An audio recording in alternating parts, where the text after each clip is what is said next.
Hello and namaste to all the students.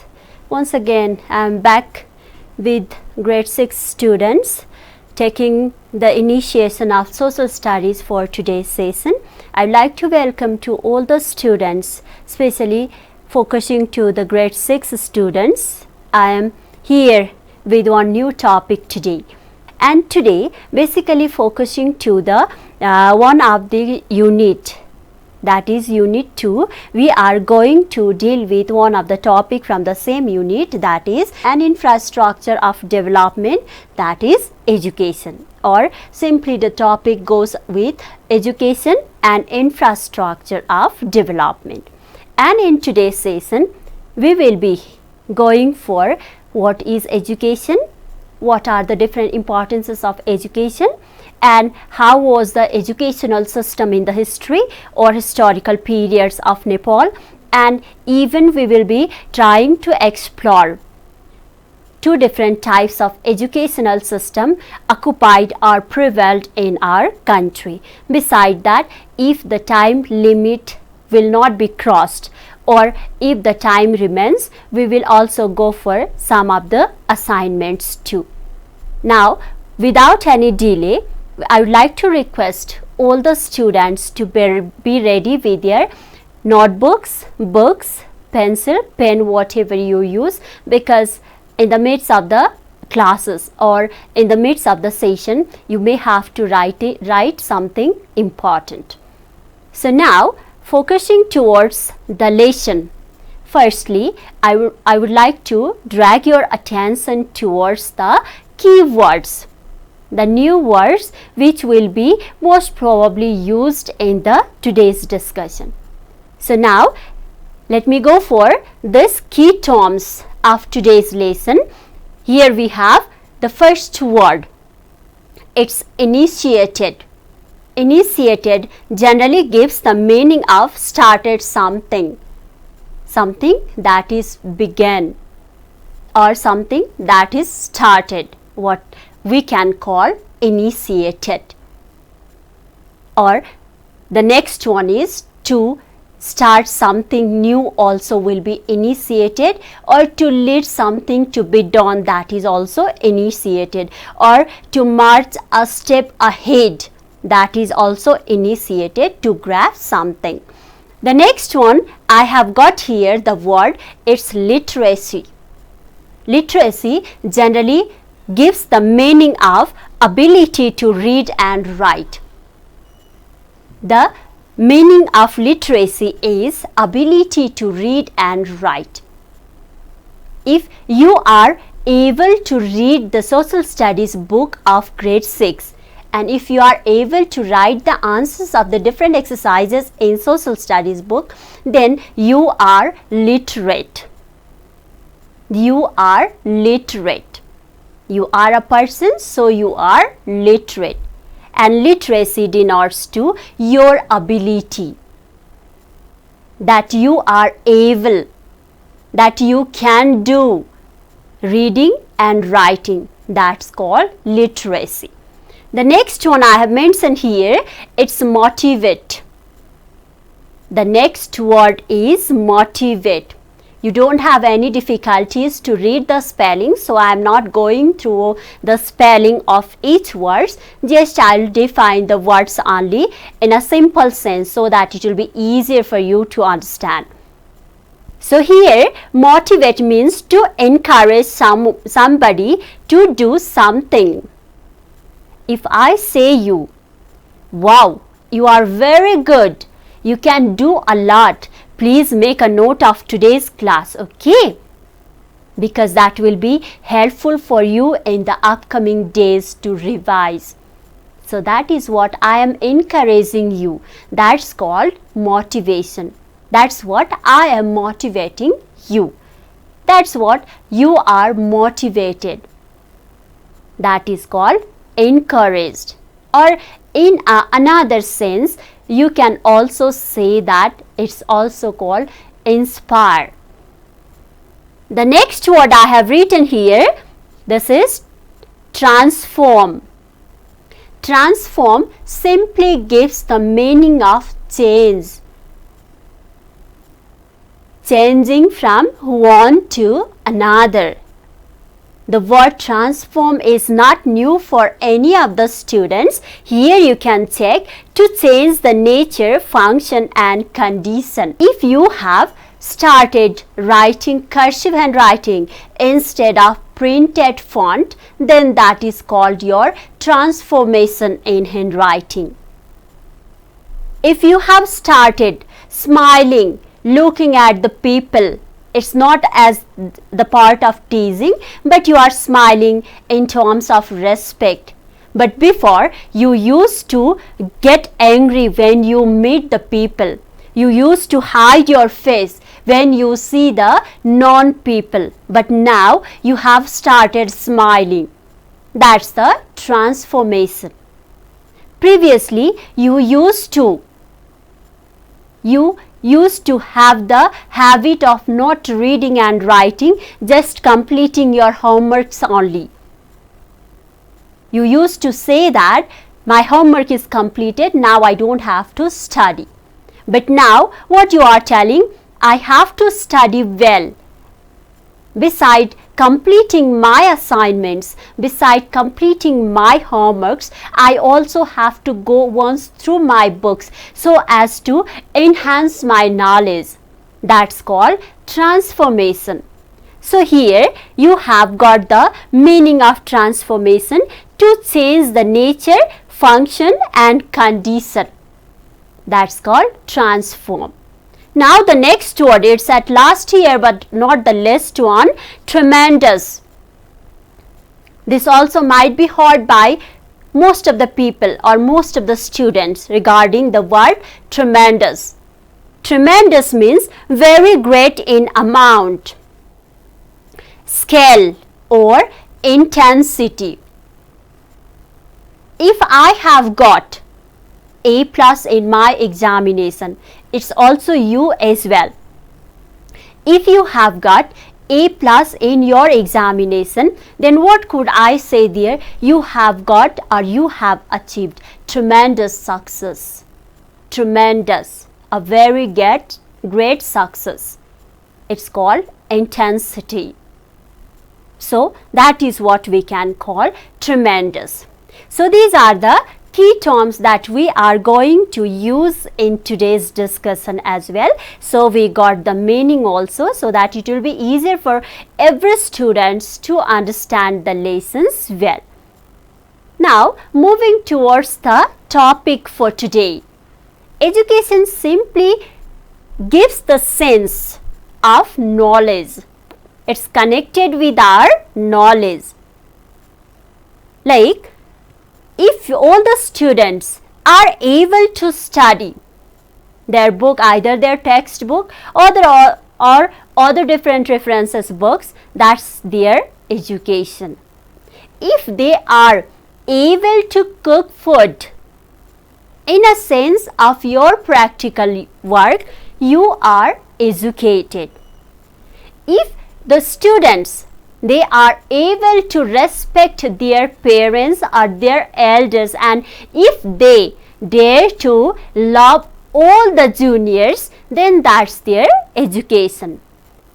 Do you know, children, education goes in two different ways.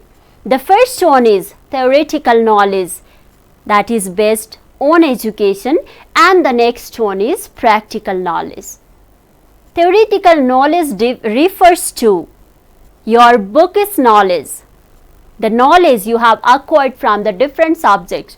Like right now we are studying social studies, that's your knowledge. I am providing some different types of information related to education today in today's session. That's your theoretical knowledge, because you are getting the knowledge from your book. But in terms, if you are imparting your knowledge, like however, if you are going to spare your knowledge of today's session to other people, that's your practical knowledge. Theoretical knowledge and practical knowledge, that basically goes along with the education. Do you want to get the complete meaning of education? Okay, you can see on your TV screen as well.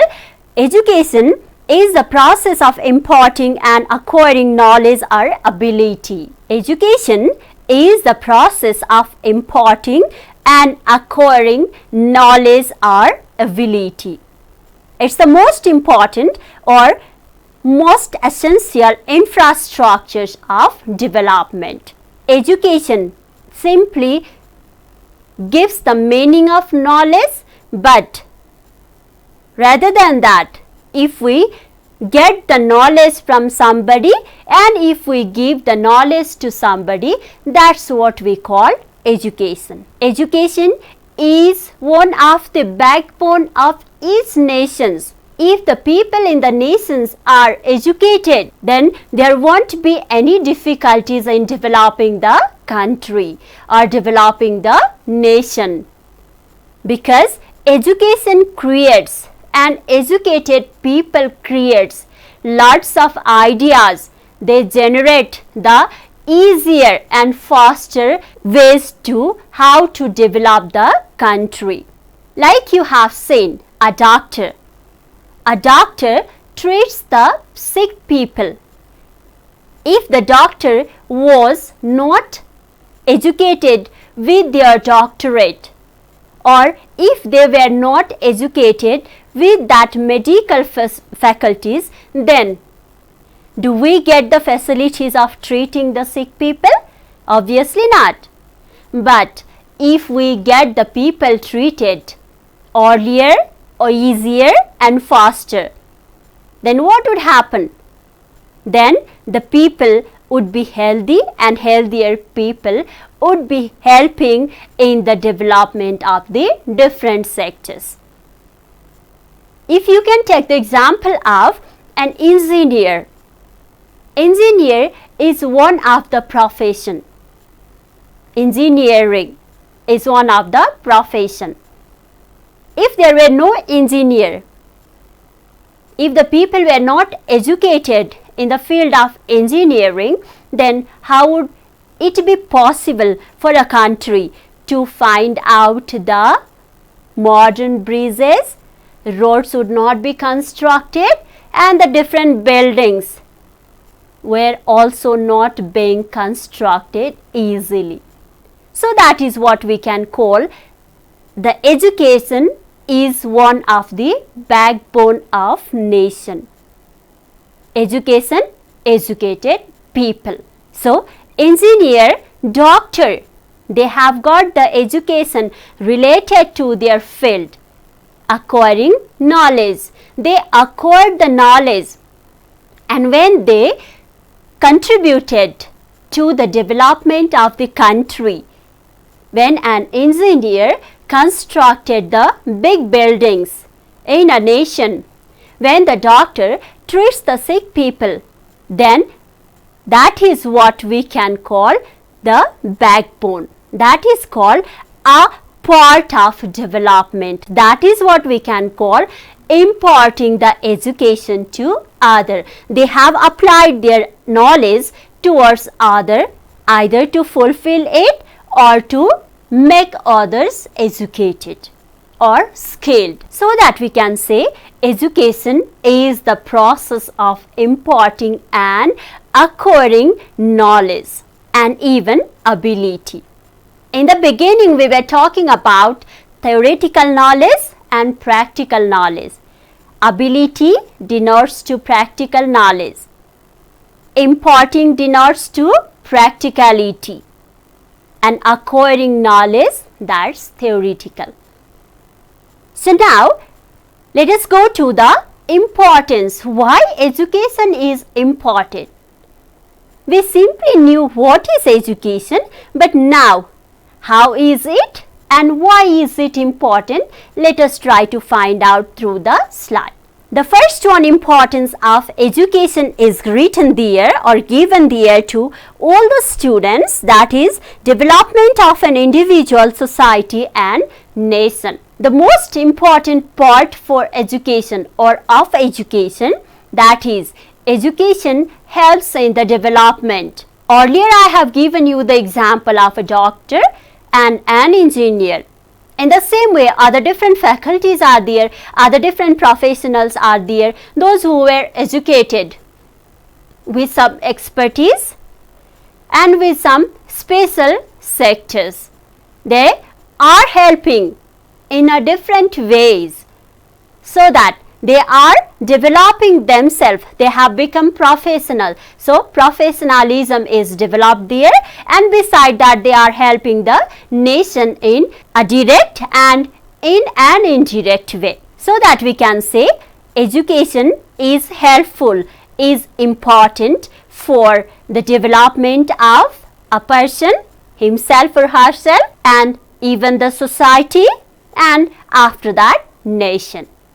So that we can call education as one of the most important infrastructure of development. The next one importance you can see there as well, promoting awareness and aware the people. If the people, they are educated, if the education is imparted, if we give or if we provide education to the people, at least they at first become aware about so many things. Like the current example I want to provide to all the students right now, that is, the world is suffering from the pandemic of COVID-19, that is coronavirus, and so many people, they are involved in the different tasks, the tasks related to how to remove, how to eradicate, or how to get rid from COVID-19. Some of them are involved in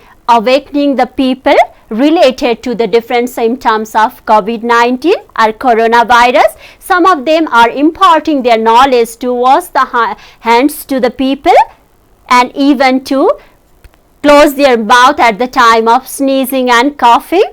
And some of the greatest researchers and scientists and even medical persons, they are involved in finding the vaccines and even the medicines of COVID-19. And some of the people, the one who are related to the political parties, are the one who is involved in law making and rules making bodies. They are practicing and they are trying to enhance the different rules, how to be safe and how to make others safe. So that is what we can call education. If there was no education among the people, how would they have gone to do the different tasks? How the people were involved or are involved in making the vaccine or creating the vaccine? How could the people be able to awaken other people regarding how to be safe from COVID-19, or how they would be involved in finding the different symptoms and providing the necessary options and precaution to the people. So that is what education only was there so that it was able or it was in process. So we can say education is important to promote awareness and even to aware other people. The next one importance is there, babies, that is, it imparts knowledge to different people contributing to the development. I don't have to say much here because I have given the example of a doctor and an engineer already. The teachers are also there. Teacher teaches the students, and the same students to whom the teacher has imparted the knowledge, they would be another one professional. The next one is there we have, it enables us to lead a good and happy life, to be happier, to balance each and everything in our life. We have to get the knowledge, we have to be educated. Here in the midst of this, I would like to provide you an example of Japan. You have heard the name of Japan as one of the most renowned country in the sectors of industries and in the sectors of technologies. In the earlier days or in the past, Japan was not like this. That is the most inspiring things or most inspiring lesson to all the people and even to all the nations, that till 1960s the per capita income of Japan was less than Nepal. Japan then paid much attention to the development of education, and it made tremendous progress in producing skilled human resource. Japan developed itself as one of the industrialized country with big economy. This is what the most inspiring lesson to all the nations, and that is also the consequences we could prove education is the most. Now let us go to how was the educational system in the history of our country. In the historical ages or in the past many years ago, the educational system of Nepal was not like this. However, we are getting the different universities, different schools with high level and different colleges. In the past, there wasn't. The most prevailing one of the educational system in the history was Gurukul System. In Gurukul System, the children were taught religious, social norms and values, educational skills, etc. They were not taught the different subjects. They were not taught to give the exams and to pass the exams. Just they had to remain somewhere with their teacher, with their gurus, and they have to find out the different works given by their gurus, as well as some social norms and values were also taught to them. Especially that was based on the practical knowledge. Later on, when the people started getting the advancement, then in 1910 BS, the Rana ruler Janga Bahadur Rana started the Darbar High School along with the formal educational system. Remember, formal educational system. There are two different types of system still prevalent in our country, that is formal and informal. Formal consists of the education given in the colleges and university. Informal education is not related to the universities and colleges. They are given by some of the organizations or some of the people starting by their own or getting the authority from others too. And in terms of formal education, we don't have to discuss more because we know, and we are also getting the formal educations right now. But in informal education, there are 4 different types or kinds of educations provided to the people generally in the different sectors. If you are ready to learn, you can check it in slide as well. That was the first type of education, that is informal education. It's child education. Child education for the underprivileged children, those who cannot go to school easily or those who do not have the access of schooling. They are getting the child education. The next one is there, it's adult education, the one who is above 25 to 30 years and those who have not collected their schooling and college knowledge. They are getting the different types of education to enhance their skills and ability. Beside that, we have women education. Women education is basically focused on empowering the women in the different fields that doesn't go along with the basic knowledge of book, but they will get the skills and different trainings. And the next one is there, it's a special education. Special education is a type of education which is provided to the physically disabled or differently able students only or the people only. So these are the different types of educational background or educational system prevalent in our country. Hope all the students have enjoyed today's class and they have got some types of knowledge related to education and it's important. And then beside that, I just want to get the attention of all the students right now for few minutes to get the project based assignment for today's class. It's all about meeting your relatives or the neighbors, those who are educated, finding their names, age and their educational qualification along with the different skills. So, hope all the students will be doing that, and we are running out of our time. So, thank you so much for today. Hope to see you in the next class. Thank you so much.